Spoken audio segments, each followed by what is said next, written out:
Corruption is one of the biggest problems in modern government, whether it's in the UK or elsewhere.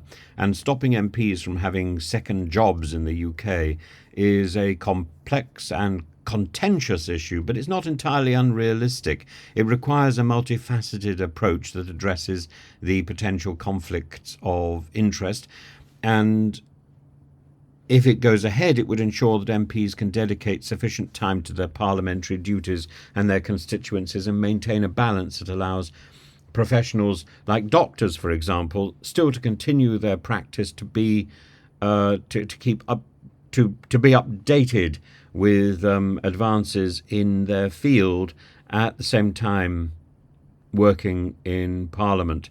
There are steps and considerations for rolling this out over the current parliamentary term. And if you look back at the last Parliament, people who were exploiting the system as it stands, like Boris Johnson earning 4.8 million from speeches and writing, Theresa May earning 2.5 million, Sir Geoffrey Cox, one of the great offenders, more than 2.2 million from his work as a barrister while being a Member of Parliament. David Lammy, £238,000 over 3 years from various outside engagements, and he's now the Foreign Secretary.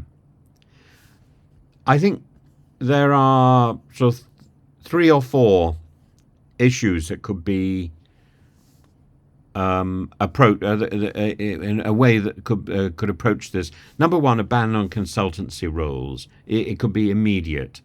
To enforce an outright ban on MPs taking paid advisory or consultancy roles, certainly during the time that they are in the House of Commons.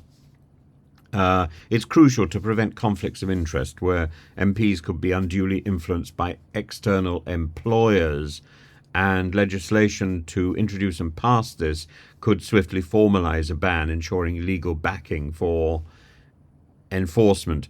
Then time limits and acceptable jobs.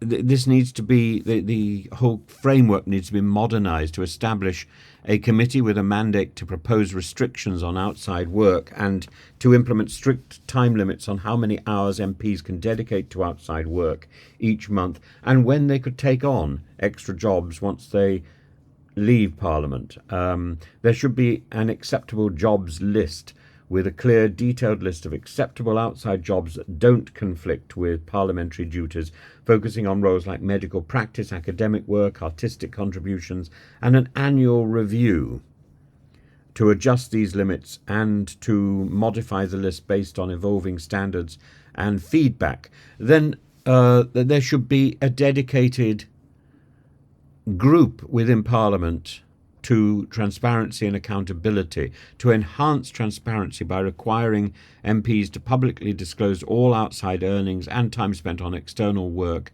in real time rather than belatedly. This is something, it could be something which could be put on MPs' phones.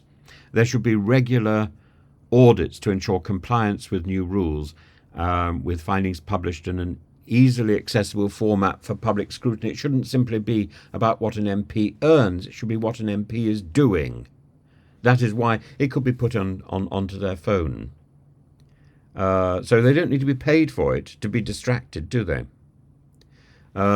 Then I think there needs to be sanctions and enforcement, clear sanctions, to develop a straightforward and to enforce stringent sanctions on MPs who violate new rules, including suspension and substantial fines, and an opportunity to recall the MP by the constituents. Lobbying rules need to be tightened so that we need to implement measures to hold former ministers accountable, such as signing contracts to abide by advisory committee decisions on business appointments with financial penalties for non-compliance. Then there need to be public campaigns to highlight the importance of these reforms in rebuilding trust in politics, to provide training for MPs on ethical standards and the importance of prioritising parliamentary duties over personal gain. Reforming these rules is crucial in the effort to reform Parliament and to restore trust. Ensuring MPs are fully dedicated to their parliamentary duties will help to rebuild trust among voters who are disillusioned by the conflict of interest, by the Westminster sleaze that has been so much in evidence during the last Parliament. We need to ban certain types of outside work that get in the way of MPs being able to do their job effectively. We need to be careful about external employers so that MPs are acting in the best interest of their constituents rather than in their own interests. And we need to improve parliamentary performance. MPs who focus solely on their parliamentary duties are likely to perform better. But as the House of Lords demonstrates, MPs who have a background, who have a hinterland in real work, are also likely to be better informed. So stopping somebody from developing their own skills is not a way forward. But stopping somebody from being obsessed by making money outside Parliament or through Parliament should be discouraged. It should be punished. It's not why somebody is elected. Somebody is elected, somebody is given responsibility, and they wanted it. So they take, with great power comes great responsibility. And we elect these people to great power, and that should come with a responsibility. And it has to go beyond an obsession as it is at the moment with finance, with how much you make. It has to go. It has to look at how much time you spend. And while challenging stopping MPs from having second jobs is achievable with a well thought out phased approach, and implementing immediate bans on consultancy roles, setting time limits, enhancing transparency, enforcing meaningful sanctions are all essential steps that can be taken.